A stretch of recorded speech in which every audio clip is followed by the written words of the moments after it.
Pasok!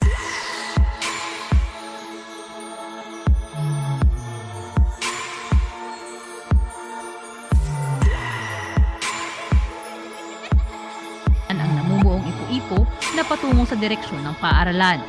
Sa video na ito, nakuha ng grade 10 advisor na si Teacher Cindy Sinagpulo. Makikita na nagmamadaling pinaalis at pinalipat sa konkretong gusali ang mga grade 10 at 11 students mula sa kanilang makeshift classroom. Natatakot kasi ang dami kasi mga estudyante that time eh. Siguro nasa sila, 300, mga 360, ganun. So, takot din ako kasi ang daming mga bata.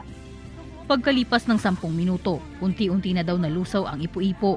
Sinundan naman ito ng malakas na buhos ng ulan. Ngunit kalaunan ay muling gumanda ang panahon, kaya nakabalik din ang mga mag-aaral sa kanilang klase. Wala namang nasaktan sa naturang insidente, pero kabilang na daw sa palaging paghahandaan ng paaralan ang mga katulad nitong pangyayari. Ayon kay Pag-asa Masbate Chief Meteorological Officer Riza Bartolata, tama ang ginawang pagpapalikas sa mga guro at estudyante.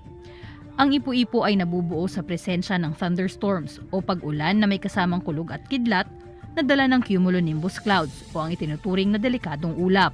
Pumasok kayo sa building. Yun ang tamang-tamang ginagawa.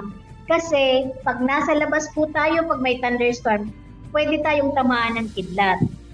Pwede tayong makuryente kung basa ang lupang tinatapakan natin.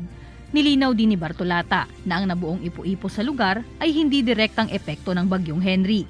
Dala raw ito ng habagat. Ayon sa mga eksperto, mistulang maliit na bagyo ang thunderstorms at 3 beses ang bilis sa paggalaw nito kung ihahalin tulad sa takbo ng isang sasakyan.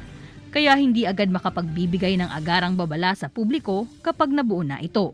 Kaya abiso ng mga eksperto, paghandaan ang ganitong mga sitwasyon sa lahat ng pagkakataon.